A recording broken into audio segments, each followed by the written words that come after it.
অসমীয়া মানুহৰ মূৰত একো নাই বুলি ভাবি আছে নেকি? অসমীয়া মানুহৰ মূৰত একো নাই বুলি ভাবি আছে নেকি? যে আজি আপোনালোকে এটাই কথা চাওক যে ঈদ আহিছে, নামাজ পঢ়াটো নিজৰ স্বাধীনতা, কিন্তু যোৰহাটৰ সংসদজনে গুৱাহাটীত নামাজ পঢ়িব নে যোৰহাটত পঢ়িব? আজি মুকলি বিহু প্ৰথম দিনাৰ বিহু, লতাশিলত পতাকা উত্তোলন কৰিব কাৰণেতো আমি আছোৱেই, কিন্তু আপুনিতো যোৰহাটত থাকিব লাগে। গোটেই বিহুৰ সময়টোত ক'ৰবাত 2 টকা চান্দা দিব লাগে বুলিয়ে তেওঁৰ মানুহৰ পৰা আঁতৰি থাকিলে। গতিকে এই কথাবিলাক সাধাৰণ মানুহে ধৰিব পাৰক নোৱাৰক বেলেগ কথা, যোৰহাটৰ মানুহে কিন্তু ধৰিব পাৰে।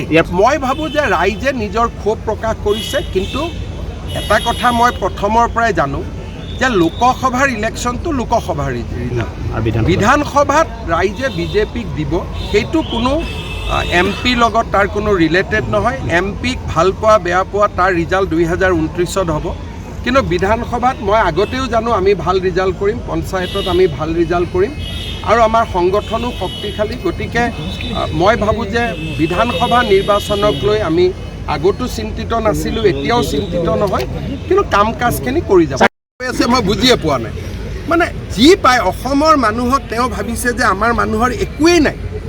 মইতো এইবিলাক দেখি মোৰ এনেকুৱা লাগে যে মানুহটোৱে অসমীয়া মানুহৰ মূৰত একো নাই বুলি ভাবি আছে নেকি?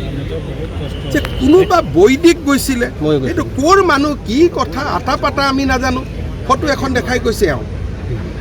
তেতিয়া মইতো ষ্টেটমেণ্ট চালোঁ, সেই সময়তে মোদীয়ে কৈছে যে এই মানুহটোক এৰেষ্ট কৰিব লাগে in that point of time, সেই সময়তে।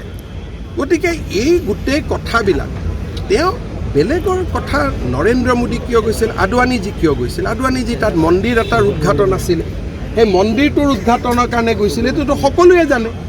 আৰু আদৱানীজী ঘূৰি অহাৰ পিছতো ভাৰতীয় জনতা পাৰ্টী আদৱানীজীৰ পাকিস্তান ভ্ৰমণক কি ধৰণে মন্তব্য কৰিছিল এইবোৰতো অন ৰেকৰ্ড আছে। গতিকে আমি কেতিয়াও আমাৰ কথা দি তেওঁ নিজৰ ভ্ৰমণটো জাষ্টিফাই কৰিব নোৱাৰে, আমি এইবিলাকৰ ওপৰত। এতিয়া মোক কৈছে বাংলাদেশ কিয় গৈছে? বাংলাদেশ আমাৰ মৈত্ৰী ৰাষ্ট্ৰ আছিল, নুমলীগড়ৰ তেল আমি বাংলাদেশত বিক্ৰী কৰোঁ, আজিও পাইপলাইন গৈছে।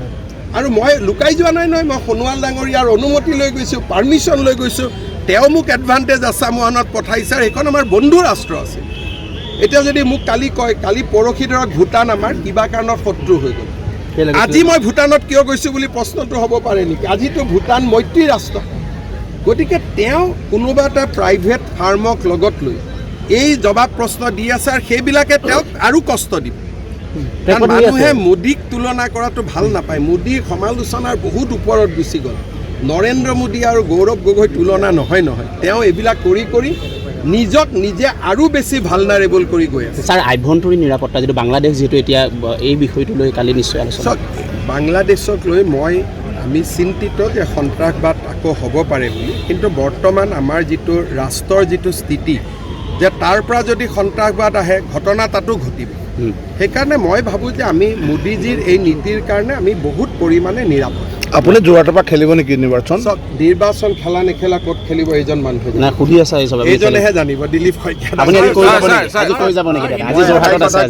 মোৰ এটা নিজৰ সমষ্টি আছে, এজন মানুহে 2টা সমষ্টিত খেলে নে নেখেলে এইটো ঠিক কৰিব, নাড্ডাজীয়ে ঠিক কৰিব।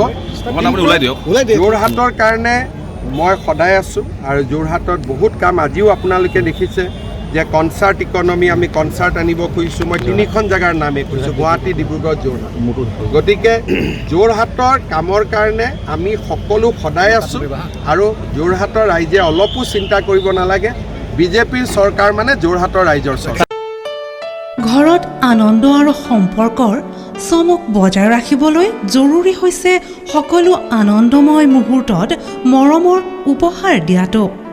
সেইবাবে মধুশ্ৰী জুৱেলাৰ্ছে আনিছে সকলো ৰঙীন ক্ষণৰ বাবে বিশেষ গহনা। হীৰাৰে হওক, সোণৰে হওক বা ৰূপৰে হওক, শ্ৰেষ্ঠ ডিজাইনছ আৰু হলমাৰ্কযুক্ত গহনাই ৰাখে সম্পৰ্কক নিখুঁত। তেনেহ'লে আজিয়ে আনক আনন্দ মধুশ্ৰী জুৱেলাৰ্ছৰ সৈতে।